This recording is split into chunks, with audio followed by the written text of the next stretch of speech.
وزیر اعظم کا دورہ مہمن، وزیر اعظم عمران خان کا عمائدین سے خطاب۔ تقریب سے خطاب کرتے ہوئے وزیر اعظم نے کہا کہ نظریہ اور پالیسی سازی حکومت کی سمت کا تعین کرتے ہیں۔ ہماری حکومت کا نظریہ ریاست مدینہ ہے۔ کمزور طبقوں کی خوشحالی ریاست کی ذمہ داری ہوتی ہے۔ ہماری تمام پالیسیوں کا محور بھی کمزور طبقوں کی بحالی ہے۔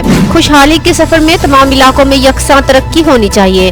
سرحدی علاقوں میں معاشی سرگرمیوں کے لیے بارڈر مارکیٹس کھولنے کا فیصلہ کیا ہے۔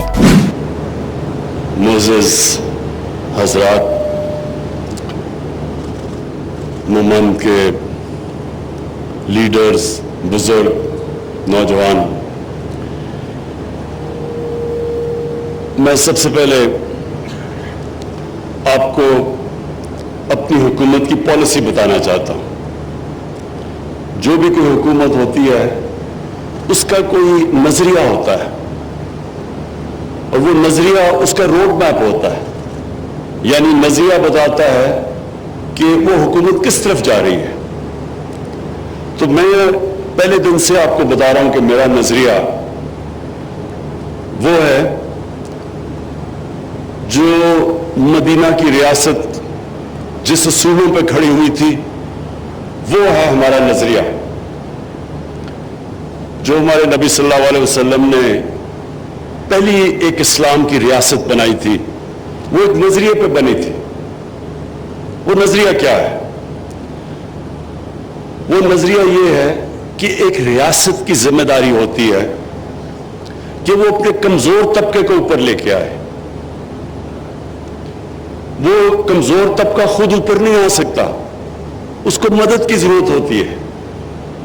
اور ریاست کی سب سے زیادہ ذمہ داری ہوتی ہے کہ اپنے کمزور لوگوں کو، جس طرح دنیا کی تاریخ کی پہلی فلاحی ریاست بنائی گئی مدینہ میں، کبھی دنیا میں کوئی سوچ نہیں تھی فلاحی ریاست کی۔ مدینہ کی ریاست میں انہوں نے ذمہ داری لی بیووں، یتیموں، معذوروں، بوڑھوں کو، غریبوں کو۔ اور دنیا کی تاریخ میں اس طرح کا انقلاب آیا ہی نہیں کہ وہ لوگ جن کی کوئی حیثیت ہی نہیں تھی، وہ انہوں نے دنیا کی امامت کی کئی سو سال تک۔ تو یہ ہمارا ملک بھی، جو ہمارے علامہ اقبال اور قائد اعظم کی سوچ تھی، وہی تھی اسلامی فلاحی ریاست۔ تو جب یہ آپ میرا نظریہ دیکھتے ہیں تو آپ کو سمجھ آ جاتی ہے کہ ہم کس راستے پر نکل رہے ہیں۔ ہماری یہ کوشش ہے کہ جو ہمارے کمزور طبقہ ہم اس کو اوپر اٹھائیں۔ گورنمنٹ کی ساری پالیسیز وہ کمزور طبقے کو اوپر لانے کے لیے۔ اور جب آپ کمزور طبقے کی بات کرتے ہیں تو آپ وہ علاقوں کی بات کرتے ہیں جو پیچھے رہ جاتے ہیں۔ کئی جب ملک میں ترقی ہوتی ہے تو جو ترقی ہونی چاہیے وہ سب کو اوپر اٹھانے کے لیے ہونی چاہیے۔ یہ نہیں کہ ایک علاقہ اوپر چلا جائے اور باقی ملک پیچھے رہ جائے۔ لہذا میرا بڑا واضح موقف ہے قبائلی علاقے کے اوپر، بلوچستان پہ، اور کئی ہماری ڈسٹرکٹس ہیں پنجاب میں، مثلا ڈی جی خان، میاں والی، یہ سب پیچھے رہ گئے ہیں۔ سندھ کے کئی علاقے اندرون سندھ میں پیچھے رہ گئے ہیں۔ تو لہذا جو علاقے سب سے پیچھے رہ گئے ہیں ان میں قبائلی علاقہ سب سے نمایاں ہے، کیونکہ جو سسٹم بنا تھا قبائلی علاقے کا، قبائلی علاقہ کا اسپیشل سٹیٹس تھا۔ پاکستان کے صرف 44 قانون قبائلی علاقوں میں لاگو تھے۔ تو قبائلی علاقے کی کسی نے، کیونکہ قبائلی علاقے کی ووٹ سے تو کوئی اقتدار میں نہیں آتا تھا، نہ سینٹر میں اور نہ تب نارتھ ویسٹ فرنٹیئر پروونس تھا، اب صوبہ پختونخوا۔ اس میں تو اس کو قبائلی علاقے کی ووٹ کی ضرورت نہیں تھی۔ تو جس طرح سندھ کے اندر جو پارٹی اندرون سندھ سے آتی ہے وہ کراچی کے لیے کچھ نہیں کرتی، تو کراچی کے جو آج کل برے حالات ہیں اس لیے کہ جو پارٹی ووٹ لے کے آتی ہے وہ تو اندرون سندھ سے لے کے آتی ہے، تو ان کے لیے ڈیولپمنٹ کرتی ہے۔ اس سے پہلے یہ جو پنجاب کے اندر نون لیگ کا گڑھ سینٹرل پنجاب تھا اور لاہور اصل میں گڑھ تھا، تو وہ ڈیولپمنٹ ایک ہی جگہ پہ لے جاتی تھی، باقی علاقے پیچھے رہ جاتے تھے۔ ہمارا موقف یہ ہے کہ جو علاقے پیچھے رہ گئے ہیں ہم نے سب سے زیادہ ان کے اوپر توجہ دینی ہے۔ اور میں جب آپ کو یہ کہتا ہوں کہ انشاءاللہ محمود خان بات ٹھیک کہتے ہیں کہ جب انشاءاللہ ہم بات کرتے ہیں قبائلی علاقے کی، ہماری پوری کوشش ہے کہ ہم زیادہ سے زیادہ فنڈز قبائلی علاقے کے اوپر خرچ کریں۔ مجھے تھوڑا سا افسوس بھی ہوتا ہے کہ حالانکہ ہمارے صوبوں نے یہ وعدہ بھی کیا تھا ہمارے آنے سے پہلے کہ 3% وہ اپنے NFC ایوارڈ سارے صوبے دیں گے قبائلی علاقے کو، لیکن ہم نے جب ہمیں حکومت ملی تو وہ صوبے تیار نہیں ہیں اپنے وہ فنڈ دینے کے لیے جو انہوں نے وعدہ کیا ہوا تھا۔ میں ان کو یاد کراتا ہوں کہ ہمارے دین کے اندر، قرآن کے اندر یہ بڑا واضح لکھا ہوا ہے کہ اپنے وعدوں کو پورا کرو۔ مسلمان اپنے وعدے پہ کھڑا ہوتا ہے، اور انشاءاللہ میری پوری کوشش ہے کہ ان سارے صوبوں سے جو باقی صوبے ہیں، پختونخوا نے تو اپنا شیئر دے دیا، لیکن باقی صوبے کہتے ہیں جی آگے ہی بڑے برے حالات ہیں، آگے ہمیں پیسہ نہیں پورا مل رہا، کیونکہ ملک کے تو آپ سب جانتے ہیں کہ پچھلے 2 سال سے حالات برے ہیں، ٹھیک ہونے والے تھے، پھر کورونا آ گئی، کورونا کی وجہ سے ہمارے پیسہ کم اکٹھا ہوا، لیکن میں پوری کوشش کروں گا انشاءاللہ کہ پختون جو ہمارا انضمام ہوئے علاقے ہیں، پرانا قبائلی علاقہ، میری پوری کوشش ہے کہ آپ کو ہم جو فنڈز، باقی اگر علاقوں کو فنڈز نہیں بھی ملتے، کم از کم قبائلی علاقے اور بلوچستان کو پورے فنڈز ملنے چاہیے۔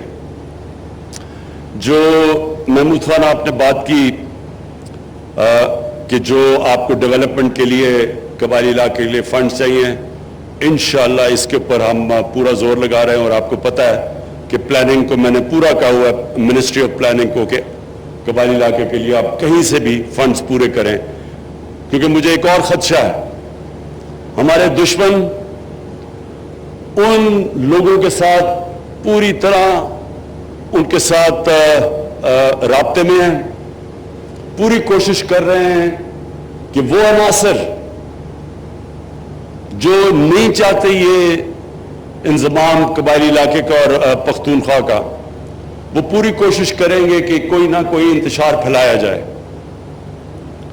جو ملک سے باہر دشمن ہیں وہ اس طرح کے عناصر کو پوری طرح فنڈ بھی کرتے ہیں اور بار بار کوشش کرتے ہیں کہ کسی طرح رکاوٹیں ڈالی جائیں یہ جو انضمام ہوا ہے۔ اس لیے اور بھی زیادہ ضرورت ہے کہ ہم قبائلی علاقے کے اوپر پوری طرح ڈیولپمنٹ میں کوئی کسر نہ چھوڑیں، اور یہ جو انضمام کی وجہ سے ایک اور چیز ہوئی کہ یہ جو تجارت کرتے تھے یا جو چیزیں لے کے آتے تھے افغانستان سے، وہاں اب وہ باڑ لگ گئی ہے جو لگنی بھی چاہیے اسمگلنگ روکنے کے لیے، کیونکہ اسمگلنگ پاکستان کو تباہ کر رہی ہے۔ ہماری انڈسٹری نہیں ڈیولپ ہوتی اسمگلنگ کی وجہ سے۔